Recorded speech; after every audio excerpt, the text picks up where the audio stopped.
Satu, kita lanjutkan untuk pembahasan jaringan permanen ya, bahwa jaringan permanen itu terdiri atas sel-sel yang sudah berhenti membelah dan telah mengalami diferensiasi. Ciri khasnya apa sih untuk jaringan permanen atau dewasa? Nah, ciri khasnya itu otomatis karena dia tersusun dari sel-sel yang berhenti membelah, berarti di situ tidak ada aktivitas pembelahan sel. Nah, ukuran selnya itu relatif lebih besar daripada sel-sel meristematik ya. Kemudian umumnya tersusun dari sel-sel mati, kemudian terdapat ruang antar sel dan dinding sel mengalami penebalan sesuai dengan fungsinya ya. Terus kemudian sitoplasmanya sedikit dan vakuolanya besar. Berdasarkan fungsinya, jaringan permanen dibagi menjadi 4. Yang pertama adalah jaringan pelindung atau epidermis, kemudian ada jaringan dasar atau parenkim, ada jaringan penyokong atau penguat, dan jaringan pengangkut atau jaringan vaskuler. Yuk kita bahas tentang jaringan pelindung atau epidermis. Jadi, jaringan epidermis ini terletak paling luar dan menutupi permukaan organ tumbuhan seperti akar, batang, daun, bunga, buah, dan biji. Nah, fungsinya untuk jaringan epidermis ini melindungi dari segala pengaruh luar yang merugikan seperti misalnya kerusakan, perubahan suhu, kemudian hilangnya air melalui penguapan, dan hilangnya zat-zat makanan bahkan infeksi dari mikroba. Adapun ciri khas dari jaringan pelindung atau epidermis yang pertama yaitu umumnya terdiri dari satu lapis sel dan sel-selnya itu hidup. Kemudian sel-selnya itu tersusun rapat dan tanpa ruang antar sel. Bentuk selnya pun bervariasi ya, ada yang berbentuk tubular, memanjang, ataupun heksagonal. Kemudian sel-selnya memiliki banyak vakuola dan protoplas yang dapat menyimpan berbagai hasil metabolisme. Jaringan epidermis tersusun atas sel-sel hidup dan tidak berklorofil. Nah, kalau ditemukan klorofil itu ada di sel penjaga ya, dari stomata. Nah, stomata ini adalah derivatnya epidermis. Kemudian dinding sel epidermis ada yang mengandung lignin, kutikula atau lilin, dan pektin. Nah, sel-sel epidermis itu sebagian dapat berkembang dan bermodifikasi menjadi alat-alat tambahan lain yang kita sebut derivat epidermis. Ada banyak derivat epidermis ya. Yang pertama kita bahas tentang stomata atau mulut daun. Jadi stomata itu adalah celah atau lubang yang diapit oleh sepasang sel penjaga atau penutup ya. Fungsinya itu sebagai jalan masuk dan keluarnya karbon dioksida dan oksigen pada proses respirasi atau pernafasan maupun fotosintesis serta jalur penguapan air atau transpirasi. Jadi stomata itu bisa membuka pada siang hari dan menutup pada malam hari karena adanya perubahan tekanan turgor akibat penambahan ataupun pengurangan ion kalium secara reversibel atau bolak-balik ya oleh sel penjaga. Kemudian derivat epidermis yang kedua yaitu trikoma. Nah, trikoma ini membentuk struktur beragam seperti rambut, kemudian sisik, atau rambut kelenjar dan tonjolan ya. Jadi fungsi dari trikoma ini adalah untuk mengurangi penguapan, kemudian melindungi dari predator, kemudian meneruskan rangsang dan membantu penyerbukan.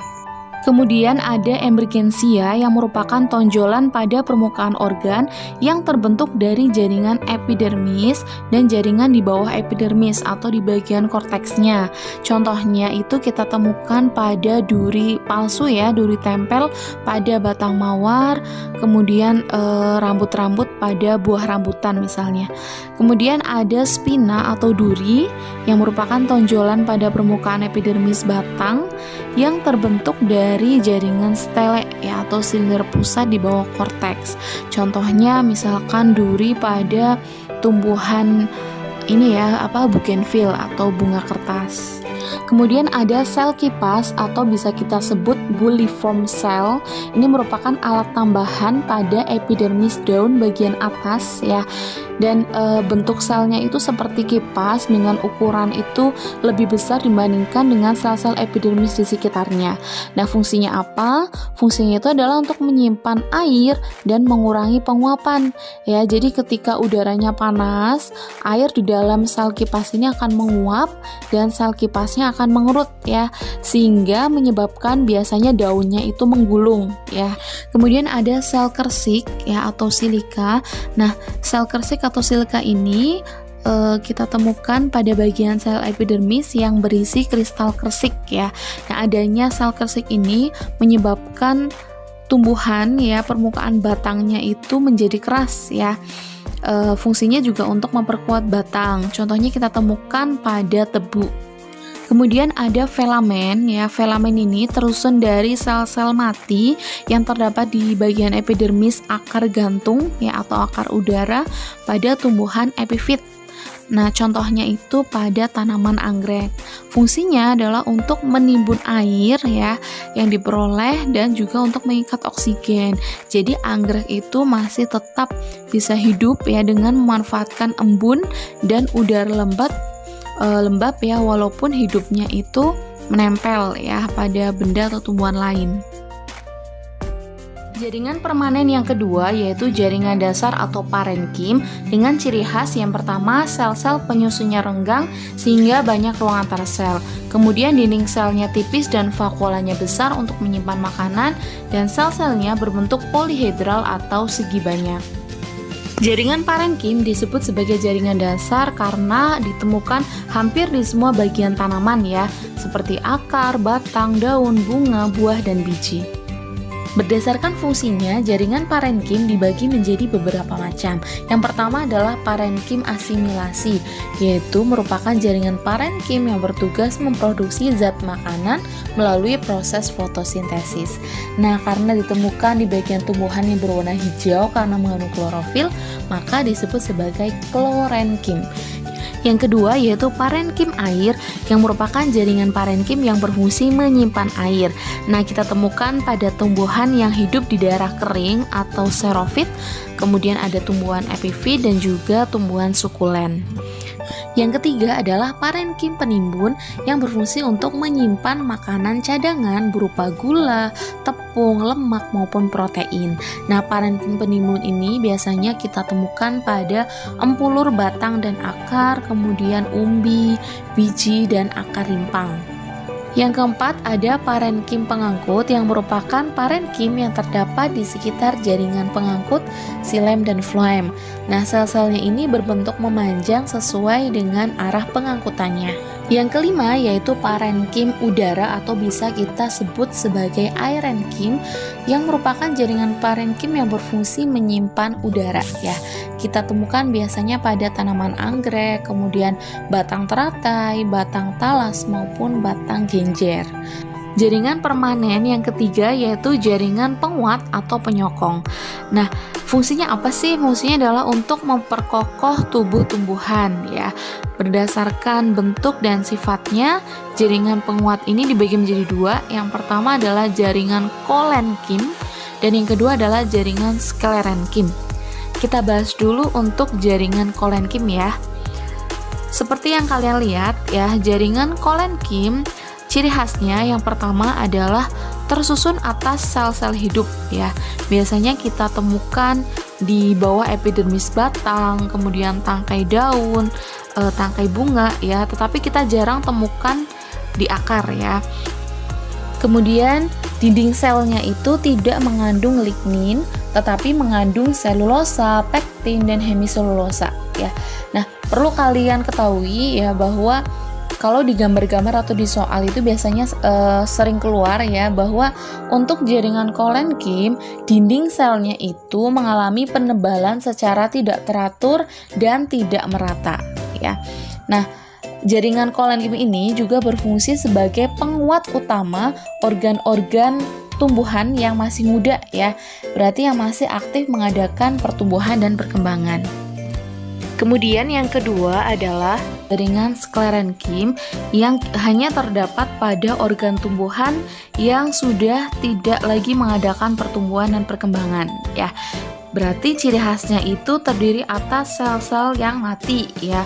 Kemudian ciri khas yang lain adalah adanya penebalan dinding sel ya secara merata ya, sehingga dinding selnya itu tebal dan merupakan jaringan penguat dengan dinding sekunder yang tebal dan terdiri atas zat lignin. Jaringan sklerenkim itu terdiri atas dua jenis. Yang pertama adalah berupa serabut sklerenkim atau serat sklerenkim. Nah, ini ciri khasnya yaitu berupa benang panjang ya, yang biasanya itu terdapat di dalam berkas pengangkut xilem maupun phloem. Kemudian yang kedua berupa sklerait atau sel batu ya. Ini terdapat pada semua bagian tumbuhan, terutama di dalam kulit kayu, kemudian pembuluh tapis, pada buah dan biji ya. Nah, contohnya kita temukan pada tempurung kelapa ya, kalian sudah tahu pastinya ya.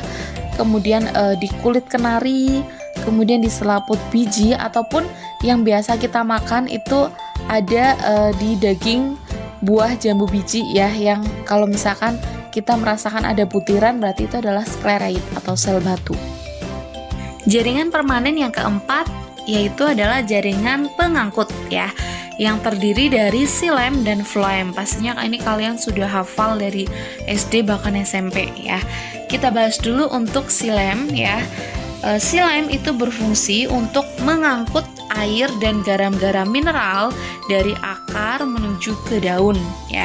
Nah, di dalam xilem ini itu terdapat beberapa komponen yang harus kalian pahami. Yang pertama yaitu adalah unsur trakeal yang merupakan sel-sel trakeal yang berbentuk memanjang, kemudian tidak mengandung protoplas. Dinding selnya itu berlignin dan mempunyai bermacam-macam noktah ya. Nah, unsur trakeal ini terdiri atas dua. Yang pertama adalah trakea dan trakeit. Ini kalian harus bisa membedakannya ya. Kalau trakea itu tersusun memanjang, namun ciri khasnya ujungnya itu berlubang dan bersambungan pada ujung dan pangkalnya ya. Adapun lubang trakea itu disebut sebagai lubang perforasi. Namun kalau trakeit itu merupakan sel panjang dengan ujung yang runcing ya, dan tanpa ada lubang, sehingga pengangkutannya itu berlangsung melalui pasangan noktah pada ujung trakeit yang saling menimpa. Jadi kalau dilihat dari atas itu trakea bentuknya itu yang lubang besar ya, sedangkan yang kecil-kecil itu adalah trakeit. Kemudian yang kedua itu adalah serabut xilem ya. Nah, serabut xilem atau serat xilem ini ciri khasnya adalah selnya panjang dengan dinding sekunder yang berlignin ya. Nah, ada dua jenis. Yang pertama adalah serat trakeit. Ini ciri khasnya memiliki noktah yang terlindung ya. Kemudian ada serat libriform. Ini ukurannya itu lebih panjang, kemudian noktahnya itu lebih sederhana. Dan komponen yang ketiga adalah parenkim xilem ya. Seperti yang kalian ketahui, parenkim ya fungsinya adalah untuk menyimpan cadangan makanan. Sama berarti di xilem, parenkim xilem ini tersusun dari sel-sel yang masih hidup ya. Fungsinya untuk menyimpan cadangan makanan ya. Bisa kita temukan di xilem primer maupun sekunder. Kemudian yang kedua kita bahas tentang phloem. Phloem berfungsi untuk mengangkut dan mengedarkan zat-zat makanan hasil fotosintesis dari daun ke seluruh bagian tumbuhan. Nah, phloem sendiri itu mempunyai beberapa komponen seperti xilem tadi ya. Yang pertama itu adalah sel tapis ya. Jadi sel tapis ini bentuknya itu seperti tabung dengan ujung yang berlubang-lubang ya. Nah, ini sel tapis ini saling berhubungan satu sama lain membentuk pembuluh tapis. Kemudian ada sel pengiring yang berupa deretan dari sel-sel yang hidup dan fungsinya ini untuk transportasi zat makanan ya. Tapi perlu diingat untuk sel pengiring ini tidak ditemukan pada tanaman gimnos dan tanaman paku ya. Kemudian ada sel albumin, ini khusus untuk tumbuhan gimnosperme atau tumbuhan biji terbuka ya. Jadi sel albumin ini fungsinya itu sama ya seperti sel pengiring. Kemudian ada parenchyma phloem yang berfungsi untuk menyimpan cadangan makanan, dan juga kita temukan ada serat atau serabut phloem ya, yang bentuknya panjang dan ujung-ujungnya itu saling berhimpitan ya. Next video kita akan bahas tentang